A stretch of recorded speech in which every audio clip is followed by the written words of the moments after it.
Hey there, everyone. It is Nurse Mo. Welcome back to the Straight A Nursing Podcast. And today we are on episode 124, talking about chest tubes and taking care of patients who have chest tubes. So I don't know about you, but the first time I took care of a patient with a chest tube, I was really nervous. So I want you to feel a little bit more confident with some tips and some good basic background knowledge.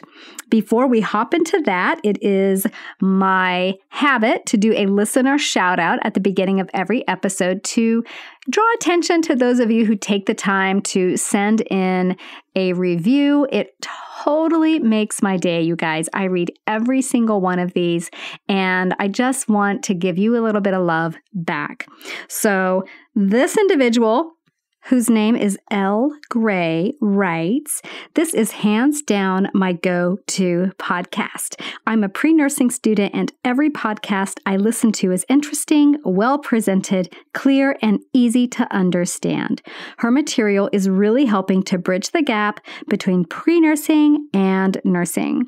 I've listened to episodes multiple times, and I know I'll be listening to them yet again when I'm in my program. Thank you so much for working so hard to put this podcast together. I love it." Elle, I just want to thank you so much for taking the time out of your busy schedule. I know how busy it is with prereqs when you're trying so hard to get the good grades that you need to get into nursing school. And for you to take the time to write that just means the absolute world to me. So today we are diving into chest tube management.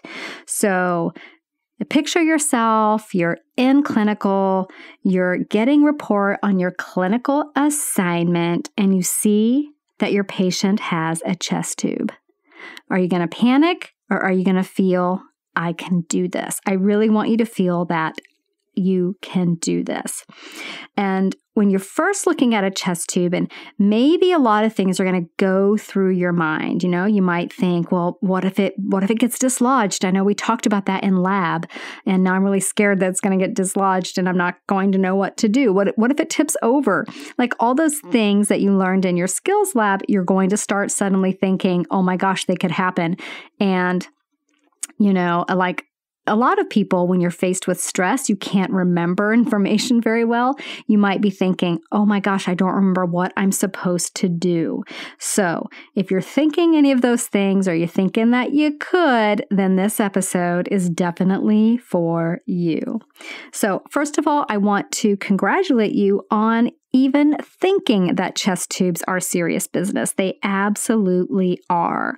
But with a little bit of guidance, a little bit of a refresher on what you've probably already learned in school, hopefully you'll walk into your patient's room with a little bit more, or maybe a lot more confidence, and say to yourself, I have got this, okay? So first, let's talk about what a chest tube is. So a chest tube is essentially a device that's used to drain air or fluid from the pleural space in order to restore the lungs to their normal optimal function. So the commonly used chest tube system that I've seen is called the PleuraVac, and that has 3 chambers to it. It has a collection chamber, it has a water seal chamber, and it has a suction control chamber, but they're all together in one device. And the most visible chamber is that collection chamber. It's the biggest because it's collecting the fluid from the lungs. So let's talk a little bit about how a 3-chamber system actually works. So when you understand how they work, it really goes a long way toward making them less scary. So when you know what you're looking at, you'll also be more adept at troubleshooting should that need arise, and hopefully less likely to panic if something unexpected happens. So that collection chamber simply is that. It's collecting fluid from the lungs. So a lot of times this is bloody drainage, it's sanguineous or serosanguineous, and sometimes it's just serous fluid. Sometimes it looks infected. So it can be all different colors. Most of the time it's reddish to pink tinged. Occasionally, it'll just be a pale yellow, clear serous fluid. But for the most time, it's going to be bloodyish, especially if the chest tube was placed after a big surgery like a thoracotomy or something like that. The water seal chamber uses water as a seal to prevent any air from going back in toward the patient. But air and fluid can come out from the patient, okay? So think about air bubbles when you're underwater, right? And when you're holding your breath, you're underwater and you let a little bit of that air out, it just floats right up to the surface and releases. But does any air come down to you? No. So nothing's coming down through that water seal. It's a seal, okay? Does that make sense? But it's allowing for air and fluid to come from the patient. And then the suction control chamber is basically that. It controls the amount of suction that we're applying to this chest tube. So because there are a bunch of different chest tube brands, drainage systems, and types, we're not going to go over the specifics of each one. You'll learn about the specifics that you're using in your clinical setting or on the job. It's actually going to be, really beneficial if you can get your hands on one and touch it and play with it. So just be aware that there's different types, but the general concept behind them is all essentially the same. So let's talk now about when a chest tube is used. So chest tubes are typically used after any surgery that opens the chest wall. So when the surgeon cuts into the chest wall, air is going to enter into that space. And when air enters into that space, we lose negative pressure. So if you think back to your physiology, okay, get in your time machine and go back to physiology class, you remember that the lungs work on a negative pressure system. And if there's not enough negative pressure, then that lung can collapse, and we don't want that to happen. So surgery, like a thoracotomy, like I mentioned earlier, can also lead to blood residing in that pleural space. We want to get that out as well. So a chest tube helps us do that, okay? It helps us keep the air from entering that pleural space so that we maintain negative pressure, and it keeps fluid out of that pleural space as well. And after surgery, a lot of times that fluid is blood. Any introduction of air into the pleural space could be a reason for the patient to get a chest tube. So this could be due to a trauma or a pneumothorax. Pneumothorax can occur spontaneously in patients who have lung cancer, in patients who have COPD, cystic fibrosis, HIV, associated pneumonias, regular pneumonias, tuberculosis, all kinds of situations. Patients can just have a pneumothorax. Trauma can also cause a pneumothorax, and you might see that with a penetrating trauma like a knife stab wound, a bullet, or maybe some projectile from a car accident, even a fractured rib. So lots of situations where the patient could be at risk for air entering that pleural space or have air entering that pleural space, and then we got to use a chest tube to get the air out. Again, blood in the pleural space. This is called a hemothorax. Heme is blood. Remember that. So common causes, trauma, obviously, cancer, tuberculosis, that surgery that we talked about a moment ago. Other causes include tears in the vessel walls themselves due to central lines being inserted, or even high hypertension. And then empyemas, which are purulent fluid in the pleural space, that can be an indication for a chest tube. Pleural effusions, which are common in cancers, that would be an indication for a chest tube. And you could even have lymphatic fluid in the pleural space. So any kind of fluid in the pleural space, not good. Any kind of air in there, not good. We're going to get it out, and we're going to get it out with the chest tube. So you might be asking yourself now, okay, I understand why my patient has a chest tube, and I kind of understand how it works. It's got 3 chambers. What am I going to do to manage this chest tube safely? Well, I am so glad that you asked that. If your patient has a chest tube, you're managing the patient, but you also are in charge of making sure that that chest tube is functioning properly. So here are some things that I want you to be thinking about whenever you have a patient who has a chest tube. I want you to have your safety equipment ready. And you guys would be surprised to see how many nurses neglect to get their safety equipment ready, even though on the flow sheet in the computer charting system, it has a little space for the nurse to check that the safety equipment is at the bedside. So many times I have been the one to get the safety equipment on a chest tube that's been in place for more than a day, sometimes 2-3 days. So you want to make sure you have your safety equipment ready. And what this typically entails is 2 clamps. And that would be the clamps that aren't serrated, they're smooth. 2 clamps, a bottle of sterile water to act as your water seal if you lose your water seal, and an occlusive dressing. Okay, so those 3 things are the typical safety equipment that you want to have at the bedside for your patient who has a chest tube.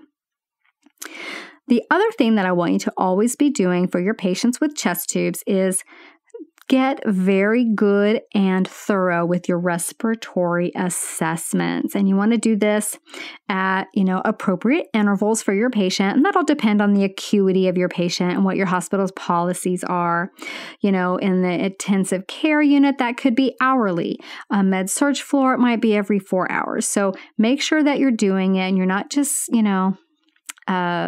cutting any corners with your respiratory assessment. You're going to be very thorough with that. And you're going to be eyeing that chest tube system as part of that assessment as well. And I would even go so far as to say you're going to eyeball that chest tube management system every time you walk in the room, just to make sure it hasn't been knocked over, come dislodged, anything like that. So some of the things that you'll be doing with your your thorough respiratory assessment is part of your head to toe, and you're doing that at set intervals, like I said, hourly in the critical care setting or every 2 hours, and then maybe more like every 4 or 6 on the med-surg unit. But I want you to be kind of doing a quick focus respiratory assessment pretty frequently for a patient with a chest tube. And that would be, look at their work of breathing. Do they look comfortable? Are they breathing okay? Do they look like they're in any respiratory distress? If they're on continuous pulse oximetry, you're watching that pulse oximetry number. Observe their respiratory rate. Make sure, if they're having a tachypnea, that you address that. It could be that they're in pain because the chest tube is painful, or they could be in tachypnea because their chest tube's not functioning and their lung is collapsed and now they're trying to breathe faster to compensate. And then, of course, their level of consciousness. If they're chest tube malfunctions and say their whole lung collapsed back because their chest tube wasn't working and now they're not getting enough oxygen, their level of consciousness may change. So initially, what I typically see is that when the oxygen level is low, initially the patient gets very agitated, very restless, confused, and then becomes somnolent. So if you see that, you definitely want to investigate further. Okay. The other thing that you're going to be super aware of for your patient with a chest tube is that you want to make sure that that insertion site is very nice and tidy, right? Nice and clean, that the dressing is dry and intact. So those chest tube insertion sites, so it goes into the chest wall. This physician will typically suture that into place, but it could still become dislodged. There could be drainage around the edge of the chest tube, and you don't want that dressing to get loose if there's drainage on it, and then the dressing could come off and now you're getting bacteria inside the chest wall where the chest tube is placed. You don't want that. You want to keep everything very, very clean and make sure that dressing is always dry and intact. And, you'll see there's a lot of tape on there. The tape the snot out of these things because you don't want anything getting in there and you don't want any chance that the chest tube will come out. So you'll be assessing that dressing regularly. You're also going to check for crepitus. While you're assessing the dressing, this is a great time to check for crepitus, also known as subcutaneous emphysema. And this feels like bubble wrap under the skin. And once you feel it, you will always know what it feels like. The first time it might be hard to picture. So if you have a patient with a chest tube, feel around and search for the feeling of like little bubble wrap under your fingers, under the skin. And then when you find it, you want to mark the area where it stops. So you kind of have that area of demarcation so that you can monitor if the crepitus is getting any worse. This is something that you would want to let the MD know about. Okay, especially if it's getting worse. I've seen crepitus come all the way up into the patient's face. Okay, so it definitely travels. So you want to just keep an eye on it and monitor that. You want to ensure that the tubing is draining freely. That means, dependent loops you want to try to avoid as much as you can. Watch for clots in the system. The MD may need to come and deal with the clots. As a general rule, we don't strip the tubing to get the clots out. This causes too much negative pressure in the pleural space. Sometimes you'll see the MD come and do that themselves. The next thing that I want you guys to always be watching for with your patients who have a chest tube is you're watching for the amount of drainage and the quality of that drainage. So the average drainage amount for an adult is about 70 mils an hour. Now this could be different based on what's going on with your patient. If there's a large fluid collection in there and you're putting in the chest tube to get rid of it, right, then it's probably going to be more initially, or bleeding after surgery. So the physician will typically have parameters for when they want to be notified after surgery, depending on how much drainage you're having in an hour or in a 2-hour period. Generally, if it's over 100 mils-ish an hour, and usually we're talking about like bleeding, or you notice a sudden increase in the amount of drainage, then you would want to let the MD know. The usual amount, again, is going to change for each reason the chest tube is placed, each physician's parameters that they use themselves. So just my point is keep an eye on the amount, keep an eye on the quality. If it wasn't bloody, but now it is, things like that. And then make sure you know in your orders what your parameters are to let the MD know. You also want to make sure that the amount of suction that has been dialed into the machine matches what the MD has ordered. So I know this is a no-brainer, but you'd be surprised that it can sometimes get missed. Most MDs order 20 centimeters of water amount of suction, but it can vary. So just double check just in case for some reason you get a thoracic surgeon who likes a different level of suction, that you don't just assume it's going to be set at 20, okay? You could see an order for it to drain by gravity with no suction at all. This means it would not be hooked up to the wall suction apparatus. So just be aware of what your suction orders are and that it matches what's happening with your patient. The next thing you want to be aware of with your patient is you want to encourage them to cough and you want to encourage them to take deep breaths. And when they do that, you'll see that this helps facilitate that chest tube drainage and it aids in their lung expansion. And then you're also going to be watching the chest tube device and assessing for fluctuation and titling. So if titling is present, then your chest tube is patent. So note that titling will typically cease when the patient's lung has fully expanded. And it's not going to be present if the patient has a mediastinal tube. We're talking about, like a tube for a hemothorax or something like that. But that's another topic for a whole other day.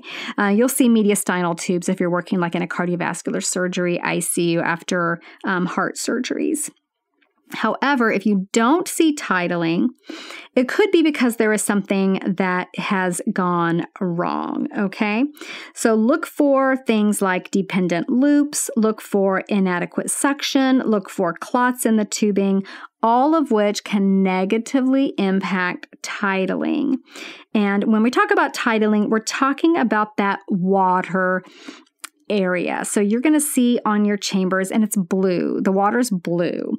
And when titling is present, the water rises on inspiration and drops on expiration. if the patient is ventilating on their own. If they're on a ventilator, this will be reversed because with mechanical ventilation, we have switched the patient from a negative pressure ventilation to positive pressure ventilation. So when you're assessing for titling, it's on, you can see the water, it's blue. I think that's universal. I hope it is. If it's not, somebody please write me and let me know. But every chest tube I've ever seen, the water is blue, so you can really see it very well. And titling is typically present most of the time. It could cease if the lung is fully expanded, or it could cease because there's a clot or a kink in the tubing or a dependent loop that is affecting the ability of the chest tube to be patent. So the water is going to rise up when the patient takes a breath in and drop when the patient breathes out. And you can just say, Bob, can you take a deep breath in? And you can watch for it right then, okay? Again, if the patient's on a ventilator, the opposite will be. So basically, you're looking for the water to go up and down, okay? And then you're checking for air leaks as well. So you want to keep an eye, again, on that water seal chamber. A constant bubbling that is not associated with respiration. So it's just constantly bubbling, regardless of if the patient's breathing or holding their breath. That could be a sign of a tension pneumothorax or a few other problems, which you can remember with a mnemonic called DOPE, and that's DOPE. And an air leak could be caused by a dislodgement. It could be caused by an obstruction. The P is for that pneumothorax, or E, it could be an equipment failure. So let's talk a little bit about what we're going to do if we have an air leak and we want to try to figure out why it's happening. All right, so remember those clamps that you got from Central Supply so that you'd have your safety equipment at the bedside at all times? Well, you're going to get one of those clamps, and with, you're not going to do this as a student, obviously. The nurse would probably do this. But if you're a nurse and you're refreshing how to do this, basically you take the clamp and, make sure that you're covered by hospital policy to clamp the tubing to assess for air leak. Some hospital policies may say never clamp the tubing. If you suspect an air leak, then just call the MD. And if that's the case, just call the MD. But if your policy says you should check for an air leak first, then you're going to check for an air leak by clamping the tubing in various places. So if you clamp the tubing at the insertion site, so like close to the patient, and assess for the air leak at that time. If that air leak stops in the water seal chamber, then that leak is coming basically from inside the patient, or, between where you've clamped it and the patient. Maybe there's a little bit of a leak in that, a couple of inches there. If it does not stop, then the air leak is further down in the system. So to check if it's coming from the system, you progressively clamp the tubing at like 8-inch intervals or so, and go all the way back to the collection device. And that can help you determine where the leak is occurring. You'll notice that the air leak stops when you've clamped between it and the location of the leak. So the air leak stops when the clamp is between the location of the leak and that water seal. So if the leak is coming from your tubing or your collection device, then the fix is really easy. You're just going to get a replacement. You'll want to check that your connections at this point are all secure. We typically connect them and then tape them together as well. You want to make sure there is no tears, no holes in your tubing, and that the tubing is also securely connected to the device. So if you're covered under hospital policy and the MD is fine with you clamping to assess for air leak, you're going to be watching your patient the whole time that you are doing this. If the patient shows even 1 ounce of respiratory compromise or hemodynamic compromise as you do this, you're absolutely going to stop doing it and notify the MD. Again, this varies by facility. It may be allowed, it may not. Definitely as a student, don't do this at all, okay? Can I say that 500 times? Don't do this as a student. This is just general practice for facilities that have it written into their policy, okay? And then what if the leak is coming from the patient? So in a pneumothorax, you're going to have an air leak that's coming from the patient. That's because there's air in the patient and the air wants out. So you're going to be monitoring this to see if it gets better or if it gets worse. If the chest tube system is patent and hopefully there's nothing else going on, then that air leak will improve over time. So the chest tube systems that we use at my hospital have a numbered chamber ranging from 1 to 7. So if you guys want a picture of this, I just would Google chest tube images and just find what they look like. And you can find one that has this numbering system on it, 1 to 7. And an air leak at level 1 is considered mild, whereas an air leak more towards that level 7 would be severe. So this gives you an easy way to kind of monitor over time how that air leak improves as the pneumothorax resolves. If it isn't improving, well, this is definitely something that you want to let the MD know about.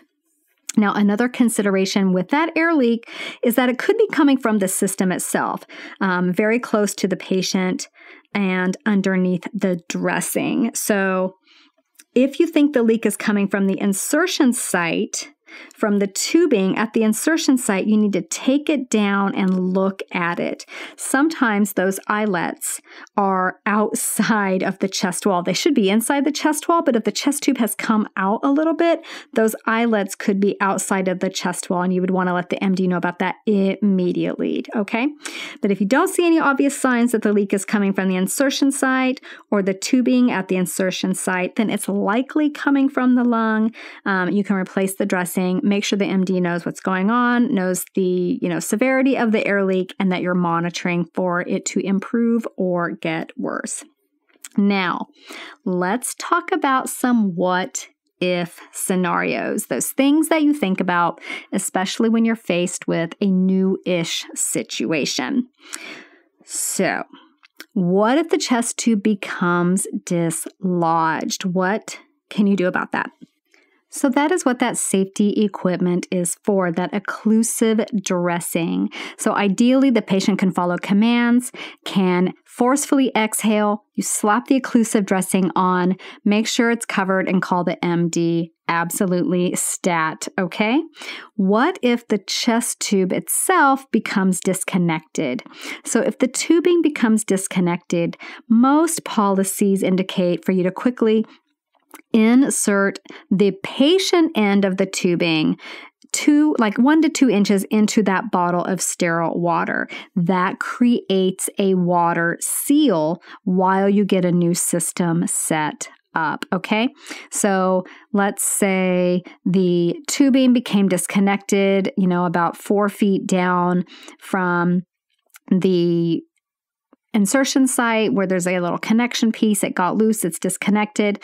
You take the tubing that's still attached to the patient and you dunk it into that sterile water, and that creates your water seal.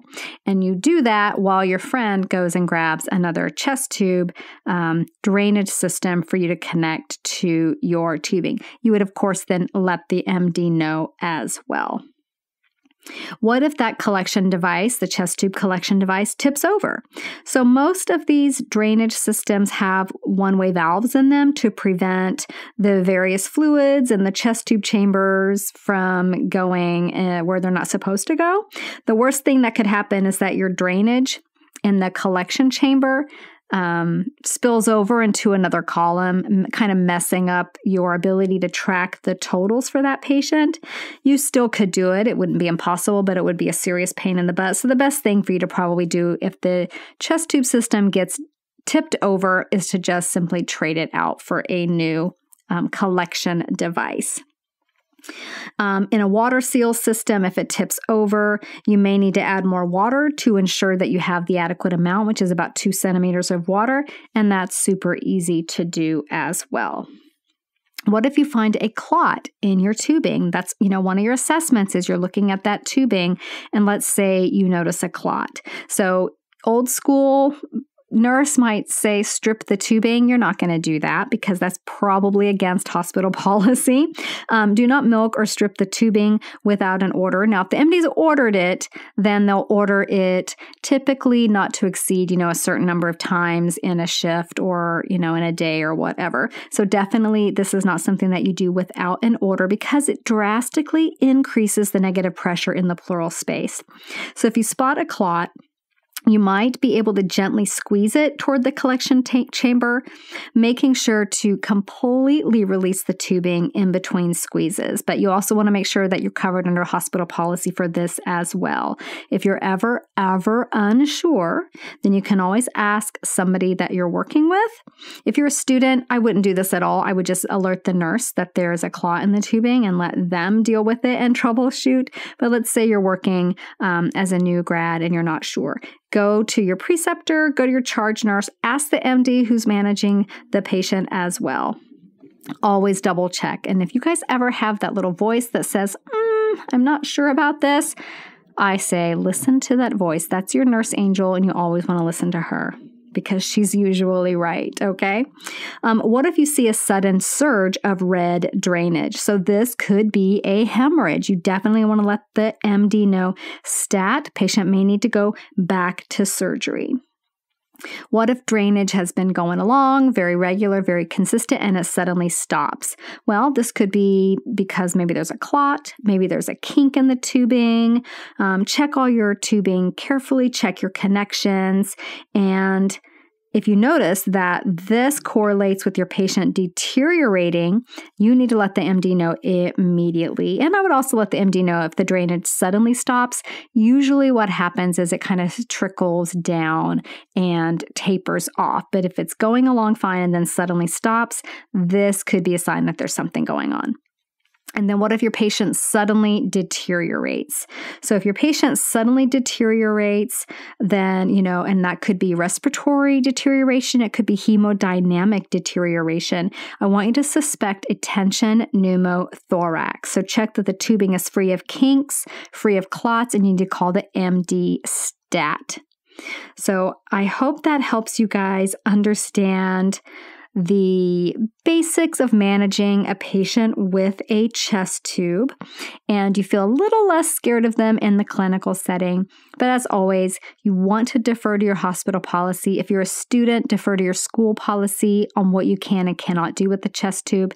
And if you ever have any doubt, there's always somebody at your facility to ask, either the nurse that you're working with, if you're a new grad, your preceptor, if you're a nurse just working on a new unit, or you haven't worked with the chest tube in a while, you've got friends that you're working with, or the MD that's managing the patient. So thank you so much, you guys. Thank you for spending your precious free time with me today. And I will see you back here next week when we talk about abdominal compartment syndrome. So a few weeks ago, we talked about compartment syndrome in the extremities, but we're going to be talking about abdominal hypertension next week. So come back for that, and I will see you here. And if you haven't yet gotten your January planner for January 2021, I will put the link in the show notes for you to go to the shop and get that so that you can be super organized and prepared for whatever nursing school throws your way. See you guys next week. Bye. This podcast is brought to you by Straight A Nursing.